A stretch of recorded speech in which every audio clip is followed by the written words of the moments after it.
اس سے تھوڑا بہت خرچہ چل جاتا ہے. ڈرامے میں بھی یہی ڈیمانڈ ہے, جو لڑکی یہ ڈیمانڈ مانتی ہے تو صحیح ہے, جو لڑکی یہ ڈیمانڈ نہیں مانتی تو کچھ بھی صحیح نہیں ہے. میں نے اس سے پہلے بھی بات کی تھی, ہمارے ایک ڈائریکٹر ہے امجد نوید صاحب, میں ان کے ساتھ کام کرتی ہوں تو خود کو محفوظ سمجھتی ہوں. جیسے ریاض شاہد صاحب ہے, ان کے ساتھ کام کرتی ہوں. لیکن باقی جتنے بھی لوگ ہیں ان کی پہلی ڈیمانڈ یہ ہوتی ہے کہ بھائی یہاں پہ کام نہیں کریں گے پشاور میں, ہم لوگ چلے جائیں گے کہیں آؤٹ ڈور.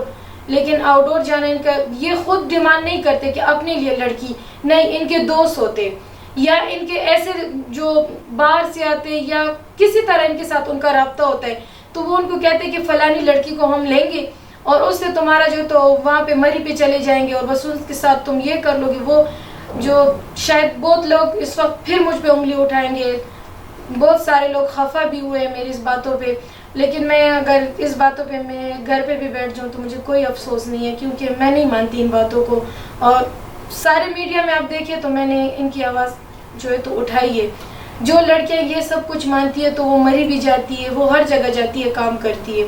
میں بھی گئی ہوں, کام کیا میں نے بھی, لیکن ان ڈائریکٹروں کے ساتھ جیسے امجد سید لالا ہو گئے, امجد نوید ہو گیا, ریاض شاہد ہو گیا, میں ان کے ساتھ کام کرتی ہوں, لیکن وہ بندے ڈیمانڈ نہیں کرتے. باقی جو یہ ہے تو ان کے ساتھ وہ ہوتا ہے کہ یہ اپنے دوستوں کو لاتے, ان سے پیسے لیتے. ہمیں وہ پیسے بھی نہیں ملتے ان لڑکیوں کو جیسے وہ دیتے. ایک لڑکی کا 15,000 ملتا ہے تو یہ اس کو 7-8 ہزار دے دیتا ہے, لیکن اس لڑکی کی رات بھی خوار ہوتی ہے, اس کا دن بھی خوار ہوتا ہے. میں ان لڑکیوں سے کہہ رہی ہوں اگر یہ لوگ اس طرح کریں گے تو آرٹسٹ آج کل کوئی نہیں ہے, اور پشتوں میں تو بالکل نہیں ہے. پھر میرے بھائی کہیں گے کہ یار اس نے پٹھانوں کو ٹارگٹ کیا, لیکن پٹھان جو ہوتے تو وہ غیرت کے نعرے لگاتے, لیکن آج کل پٹھان بالکل نہیں ہے, ختم ہو گئے. میڈم آپ سے میں یہ جاننا چاہوں گی کہ باقی فنکار جن کو اس طرح کے مسائل کا سامنا ہوتا ہے وہ ان کو کس طرح سے ٹیکل کرتے ہیں, ان مسائل کا حل کیسے نکالتے ہیں, کیا وہ کمپرومائز کر لیتے ہیں؟ جتنی بھی لڑکیاں ہیں اس فیلڈ میں تو آپ سب کے گھر کے حالات چیک کرو تو سب مجبوریاں سے ہے, تو لازماً بات ہے وہ مان لیتی ہے اس بات کو. جو نہیں مانتی وہ شکیبہ کی طرح گھر پہ ہی بیٹھ کے رہ جاتی ہے. میم آپ سے یہ جاننا چاہوں گی کہ حکومت کی طرف سے آپ کی کوئی مدد کی گئی, آپ کی امداد کی گئی, یا پھر آپ کو نیشنل ٹی وی پر موقع ملا ہو, ایسا کبھی کچھ ہوا؟ میں اگر یہ بات کہوں کہ میں اداروں کو وہ تو نہیں کرنا چاہتی, لیکن وہاں پہ بھی وہ لڑکیاں جاتی ہیں جن کے تعلقات اچھے ہوں. میرے کوئی تعلق نہیں ہے تو میں نہ پی ٹی وی پہ جا سکتی ہوں, نہ میں دوسرے سرکاری چینلوں پہ جا سکتی ہوں, کیونکہ میں جو ڈیمانڈ ہوتی ہے وہ میں نے آپ کو پہلے بتا دیا, وہ میں نہیں مانتی. اور نہ میں مانوں گی اگر میری رزق ان لوگوں کی وجہ سے ہے تو بے شک وہ رک جائے. لیکن آج کل جو ہے تو میں اپنی حکومت سے بھی یہ چاہوں گی کہ صرف میرے لیے اتنا کر دیجئے. جو میرا میاں تھا جس سے میرے نکاح ہوا تھا وہ مجھے بلیک میل کر رہا ہے, اس نے سارے اسٹوڈیو والے کو, میں اپنا چھوٹا سا چینل چلاتی ہوں جس سے میرے بچوں کا خرچہ چل جاتا ہے, لیکن وہ بندہ سرعام آ کے اسٹوڈیو میں جاتا ہے, اسٹوڈیو والوں کو دھمکیاں دے رہا ہے کہ بھائی اس پہ کوئی بھی کام, باقاعدہ وہ وائس میرے پاس پڑے ہوئے ہیں جن جن اسٹوڈیو پہ یہ گیا اور ان کو دھمکی دی ہے. میں صرف پاکستان حکومت سے اتنا چاہتی ہوں کہ اس بارے میں وہ میرے ساتھ تھوڑی سی ہیلپ کر دیں, کیونکہ میری بچوں کا جو رزق ہے وہ اسی چینل سے چلتا ہے. باقی نہ میری تعلیم ہے کہ میں کوئی نوکری کروں.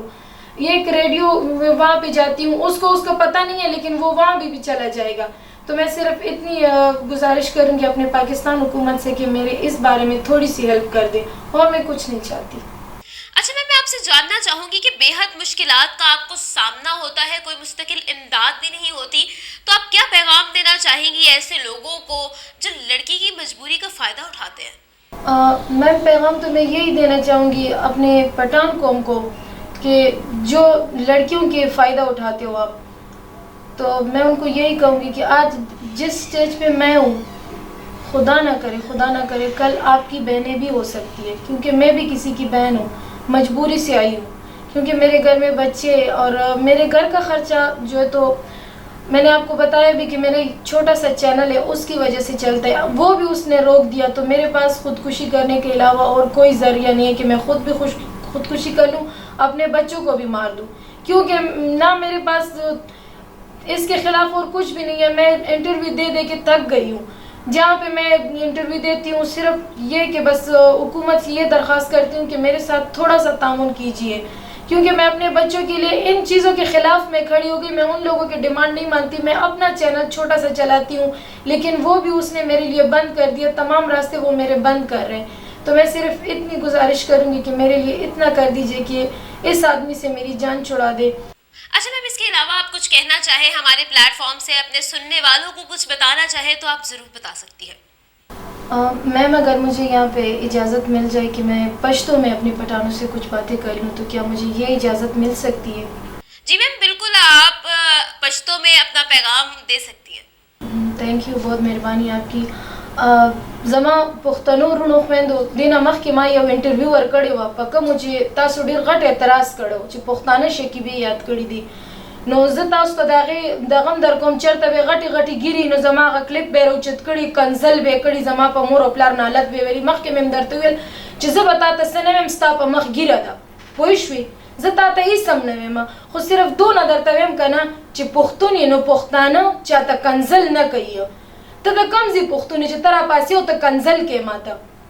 او بل درته دا خبره چې د پری خان د ویډیو دغه ک تاسو هغه باندې ډیر غټ سټیپ وجود کړل چې یاره دا هغه بازار پرې خو هغه ک ګډل ک ارس کول هغه ارس پرې خول دغه پلاس کې قران پاک دی هغه ته خو تاسو وګورئ به تاسو خو پښتانه یې کنه راشه پښتنو زه درته په پیښور کې خیم کنم تاسو پښتنه راځي د ټوپای په بورکا کې راځي یو پښتون راولي او بل پښتون ته ګډای داغه نه د ټوپای بورکا لري کې هغه ته جینز واچي د کمزي پښتانه یې تاسو خبره د پښتو کوي. راشي زه درته پښتانه خیم کړی چې د شپې تاسو سپینه جوړه کړئ او د شپې د شیطانان جوړ شي. پښتانه یې نالت تیز در باندې ویم نالت. زه په هغه پښتنو نالت ویم چې کوم ځان نه بړواګان جوړ کړي دي، کوم چې د پردو لپټو سوداګانې کوي. زه هغه پښتنو ته ویم نالت. هغه پښتانه زه نه یادوم چې کوم پښتانه دي. دې کې ډېر پښتانه داسې دي چې هغوی په مونږ غیرت کوي، ډېر پښتانه داسې چې زمونږ په لپټو باندې په بل باندې ډس کوي. خو ډیر پکې داسې دي وروره کنه چې هغه لګي د شپې یو شکل دی د ورځې بل شکل دی. د شپې چې ته ورسره میلاو شي ته به وایې چې د ده نه بل غټ کنجر نشته، چې د ورځې وګورې ته به وایې دا د جومات امام دی. راشه وګوره زه درته ښیم کنه نو هله زما په انټرویو باندې تاسو ګوتې راوچتې کوئ. زما د کور حالات وګوره. راشه چې کوم هغه پښتون دی زما د خپل افغان پښتون دی کنه چې ځې په ځې ځي او زما ویډیوګانې شیر کوي، زما ویډیوګانې خرڅې کړلې. زه دنیا ته داسې کړم چې د 2 روپو یې نه کړم. هغه کیمرامین هم یو پښتون دی کنه داغه خپل هم پښتون وی کنه داغه څه چې کوم کیمرامین زماغه ویډیوګانې واغستې او په نورو ملکونو یې خرڅې کړلې.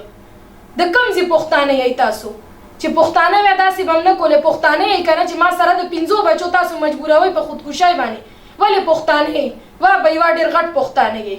زه نالت ویم په داسې پښتنو باندې. بس میں اتنا ہی بولنا چاہتی تھی.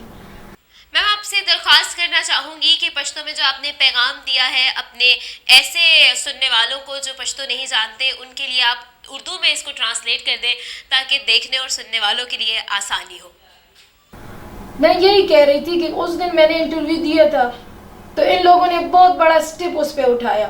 میں ان کو بتاتی ہوں نا، ایک پٹھان کی بیٹی ہے، دوسری پٹھان کی بہن ہے، تیسرا اس کو لے کر آتا ہے، اس سے ڈانس پارٹیاں کرواتے ہیں، اس کی جو ہے تو آبرو نکالتا ہے، اسے جینس پہناتا ہے، لوگوں کے سامنے نچواتا ہے. تو کہاں کے پٹھان ہیں یہ لوگ؟ ایک پٹھان آتا ہے میرا کام جو ہے تو بند کرواتا ہے. اس سے میں بے شک اگر گانے پہ گاتی ہوں یا میں ڈرامے میں کام کرتی ہوں، میں اپنے بچوں کا پیٹ پالتی ہوں، کوئی غلط نہیں کرتی ہوں. غلط سسٹم کے خلاف ہوں. میں چیخیں مار رہی ہوں. ہو سکتا ہے مجھے کہیں سے بھی گولی لگ جائے کیونکہ بہت پٹھان اس وقت میرے پیچھے پڑے ہوئے، کہیں سے بھی مجھے گولی لگ سکتی. سر عام مجھے دھمکیاں دے رہی ہے وہ لوگ. لیکن میں ان کو بتاتی ہوں آج تمہیں دکھاتی ہوں پٹھان نا جو دن میں ایک طرح ہوتے رات میں دوسری طرح ہوتے. میں نالت بیچتی ہوں ایسے پٹھانوں پر. بہت سے پٹھان وہ کہتے ہیں کہ شکیبہ جو ہے تو غلط بات کر رہی ہے. میں خود بھی ایک پٹھان کی جو ہے تو بیٹی ہوں، دوسری پٹھان کی بہن ہوں. میرا بھائی بھی پٹھان تھا جو مجھے بیچ گیا، مجھے اس نے بیچ دیا. یہ اس نے نہیں سوچا کہ اس کے بچے اس کا کیا ہوگا. میں اس سارے پٹھانوں کے منہ پہ تماچا مارنا چاہتی ہوں.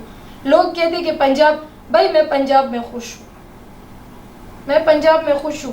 ایک کیمرامین جو آتا ہے میرے میاں سے مل جاتا ہے، وہ میری ویڈیو لے لیتا ہے، وہ دوسرے ملکوں میں بیچ دیتا ہے. میری ویڈیو کے انہوں نے پیسے بنائے. کیوں؟ اس کی اپنی بیوی نہیں ہوگی، اس کی اپنی بہن نہیں ہوگی. کہ انہوں نے مجھے خوار کر لیا، مجھے ذلیل کر لیا کیونکہ میں غلط سسٹم کے خلاف تھی. مجھے اتنا انہوں نے رسوا کر دیا. میں یہی بول رہی ہوں پٹھانوں کو. ان میں کچھ ایسے پٹھان بھی ہے جو دوسرے کی بہنوں بیٹیوں کے سر پہ جو ہے تو چادر ڈالتے ان کی عزت کرتی ہے، تو میں ان سب بھائیوں کی عزت کرتی ہوں جو ایسے پٹھان ہوتے ہیں، میں ان کی عزت کرتی ہوں۔ کچھ ایسے بھائی بھی ہوتے ہیں جو ملک سے باہر ہوتے ہیں، وہ جو ہے تو مزدوری کرتے ہیں، محنت کرتے ہیں، میں ان پٹھانوں کو بھی سلام کرتی ہوں۔ لیکن جو ادھر رہتے جنہوں نے یہ ایک ذریعہ بنا دیا کہ بھائی بس آپ فلانی عورتیں کی جو ہے تو اس کا سودا کرو تو اس سے ہمارا گھر چلے گا، ایسے پٹھانوں پہ میں نالت بیچتی ہوں۔ میں ان پٹھانوں کے خلاف نہیں ہوں جو غیرت مند ہے، میں ان کی غیرت کو، ان کی عظمت کو سلام کرتی ہوں، لیکن میں ان غیرت مند بھائیوں کو یہ بھی کہنا چاہتی ہوں کہ ہم بھی کسی کی بہنیں ہیں، ہم بھی کسی کی بیٹیاں تھیں، ہماری مجبوری اس طرف ہمیں لے آئی ہے۔ میری مجبوری، میرے 5 بچے جو یتیم ہیں، میں نے بھی شادی کی تھی یہ سوچ کے کہ میں گھر پہ بیٹھ جاؤں گی، میں عزت کا کھاؤں گی، لیکن اس نے میری ایسی ویڈیو بنائی، وہ وائرل کر دی ہے، تو میں کیا کروں اب؟ میرا کام بالکل اس نے روک دیا۔ وہ مختلف اسٹوڈیو پہ جاتے ہیں، ان کو دھمکیاں دیتے، وہ بھی تو ایک پٹھان ہے۔ میں ایسے پٹھان کے خلاف ہوں، وہ پٹھان نہیں جو غیرت مند ہے، جو دوسری کی بیٹیوں بہنوں کو عزت دیتے، ان کے خلاف نہیں ہوں، ان کو میں سلام کرتی ہوں۔ جی بالکل، اسی کے ساتھ آپ سے چاہیں گے اجازت، سی بی این پاکستان کو دے اجازت، آپ سے ملیں گے نئی ویڈیو میں۔ ہمارے ساتھ آج اسٹوڈیو میں موجود تھی شکیلہ افغان، ان سے یہ جانا کہ شوبز انڈسٹری میں خواتین کو آخر کن مشکلات کا سامنا ہوتا ہے، اور ایسی خواتین جو اپنی خودداری کو نہیں چھوڑتی، آخر ان کو کتنی مشکلات کا سامنا ہوتا ہے اور وہ ان کا حل کیسے ڈھونڈتی ہے۔ جی شکیلہ ہمارے ساتھ تھی، ان سے جانا ان کا اوپینین، اور اسی کے ساتھ آپ سے چاہیں گے اجازت، آمنہ عادل کو دے اجازت، آپ سے ملیں گے اگلی ویڈیو میں۔ تب تک کے لیے اپنا اور اپنوں کا بہت خیال رکھیے گا۔